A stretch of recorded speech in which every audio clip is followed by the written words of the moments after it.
Assalamualaikum warahmatullahi wabarakatuh. Baik, anak sekalian, kita lanjutkan. Kalau di video tadi sebelumnya, kita sudah sama-sama kajian tentang pengertian tasawuf, ya. Baik secara etimologi atau secara bahasa, maupun secara terminologi atau secara istilah. Dan mari kita lanjutkan pembahasan kita untuk mengenal ya sosok-sosok para sufi yang harus kita ketahui. Yang pertama adalah ajaran tasawuf dari Imam Junaidi Al-Baghdadi. Dan mari kita baca basmalah untuk mengawali pada video yang kedua ini. Bismillahirrahmanirrahim.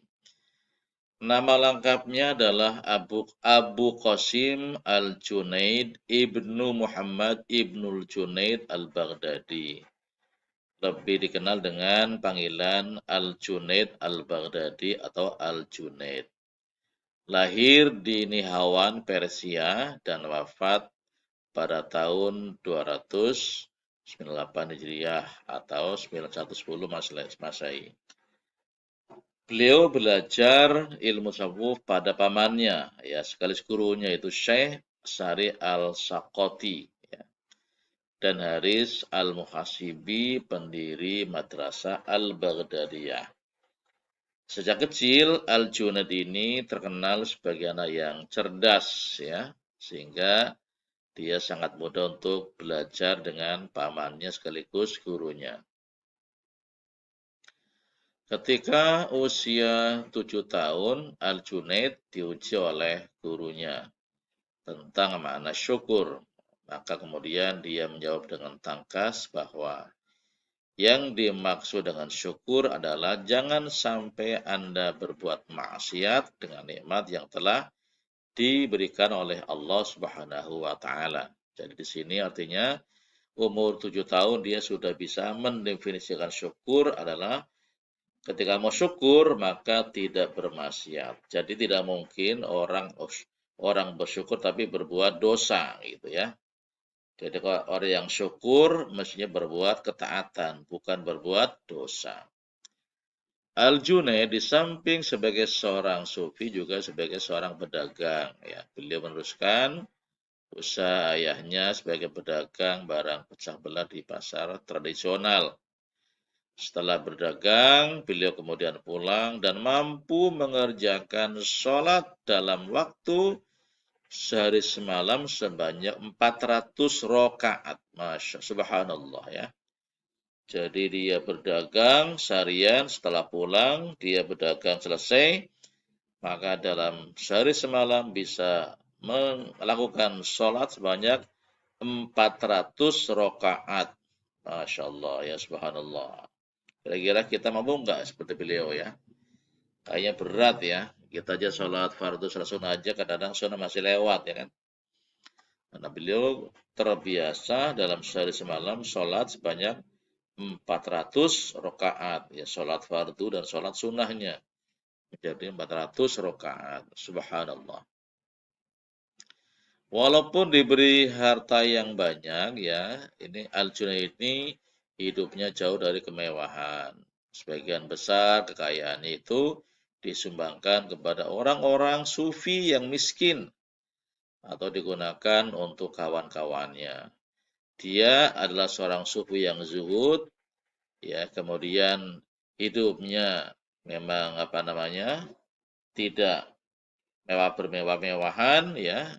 Kemudian sederhana tapi juga tidak terlalu sederhana. Ya.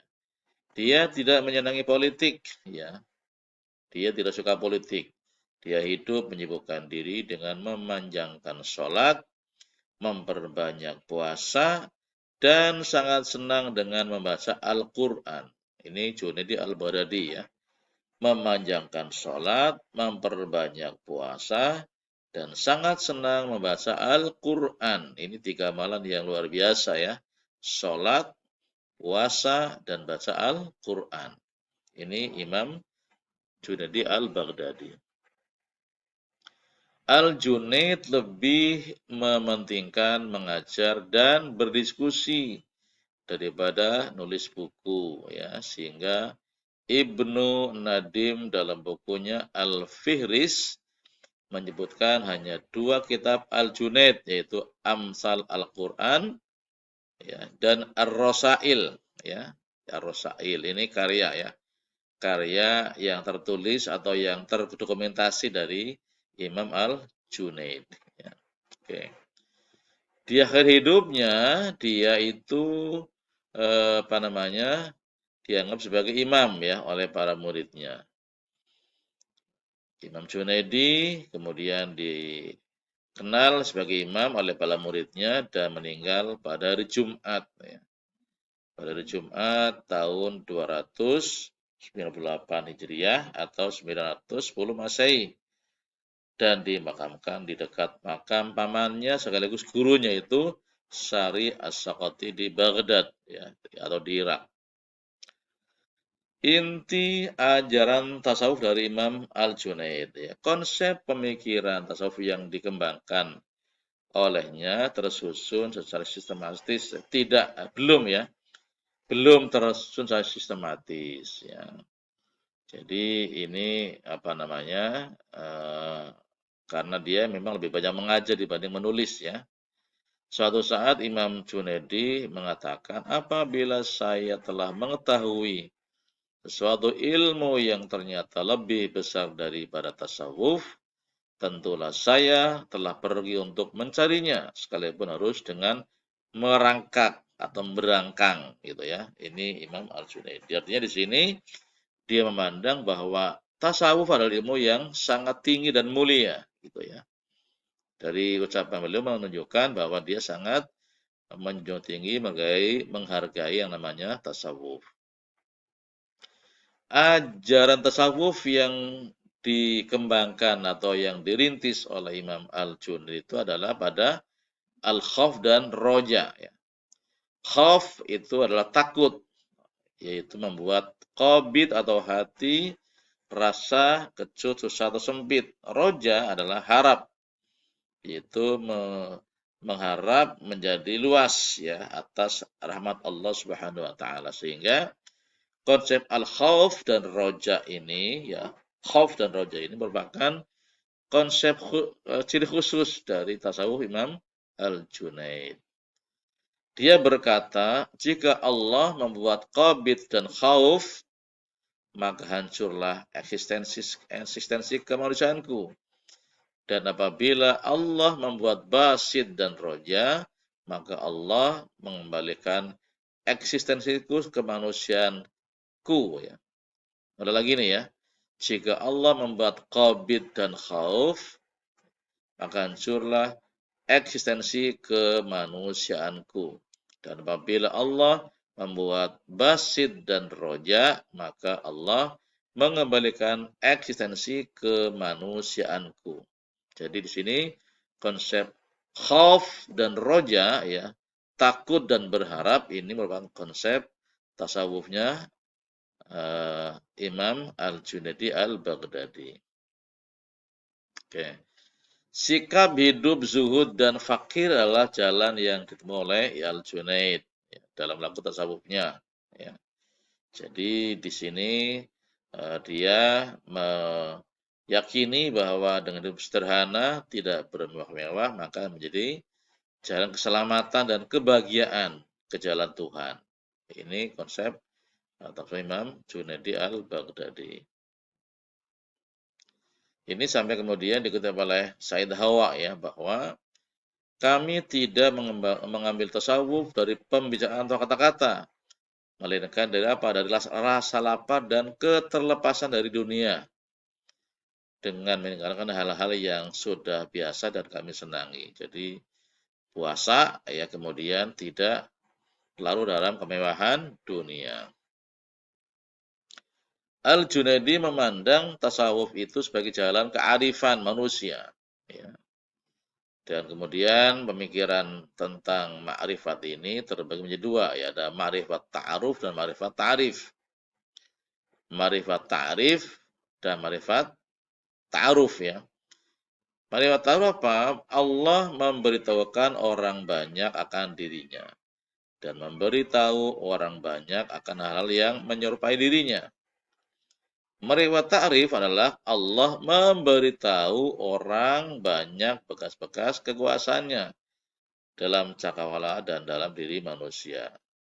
Lalu secara halus terjadilah benda-benda menunjukkan kepada orang banyak bahwa mereka itu ada yang menciptakan, yaitu Allah Subhanahu wa taala. Ini memang bahasa-bahasa sufi ini agak sulit ya dipahami, tapi kalau dibaca diulang-ulang moga-moga kita menjadi semakin paham. Oke.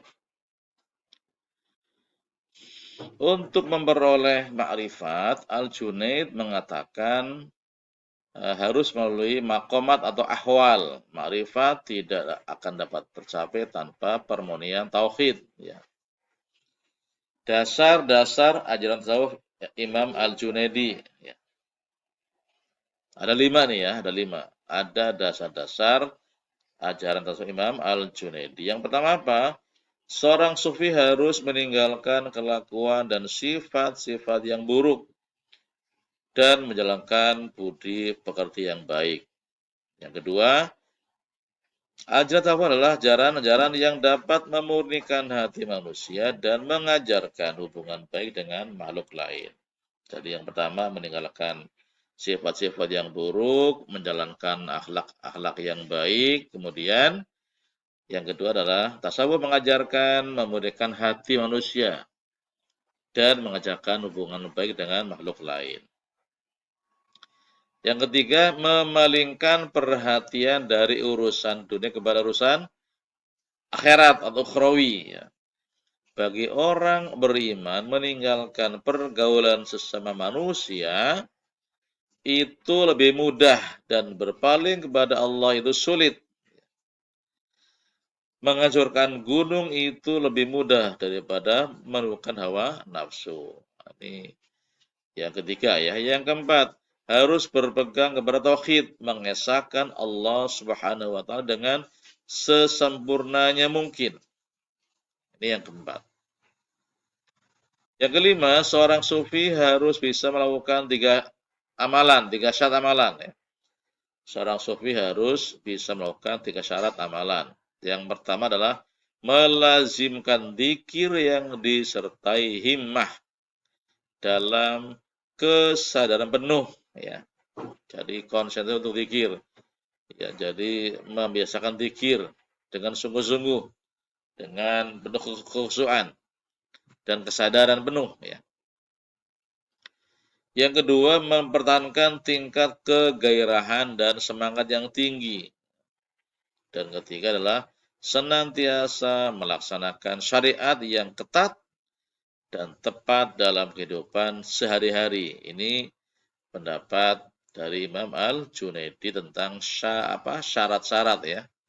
Tentang tentang dasar-dasar ajaran tasawufnya. Ya, meninggalkan kelakuan akhlak yang buruk, kemudian berakhlak yang baik, memurnikan hati, kemudian memalingkan perhatian dari urusan dunia kepada urusan akhirat ya. Artinya tidak silau dengan dunia, kemudian berpegang pada tauhid, mengesahkan Allah, kemudian harus bisa melakukan 3 syarat dalam beramal ya. Memperbanyak zikir dengan kesadaran dan kesungguhan, kemudian selalu bersemangat ya, bergairah dalam pendekatan kepada Allah Subhanahu wa taala, kemudian melaksanakan syariat yang ketat dalam kehidupan sehari-hari. Ya. Ini dasar ajaran tasawuf dari Imam Al-Junaidi Al-Baghdadi. Beliau hanya membatasi muridnya 20 orang ya, jadi nggak banyak. Ini dan dia pernah punya murid bernama Al-Halaj yang kemudian dihukum mati karena agak menyimpang dari syariat begitu ya. Oke. Nah, kesimpulannya Imam Junaidi adalah tasawufnya adalah menjadi rujukan ya para sufi yang datang setelah beliau gitu ya. Oke. Jadi demikian sekalian penjelasan tentang Imam Al-Junaidi. Terima kasih.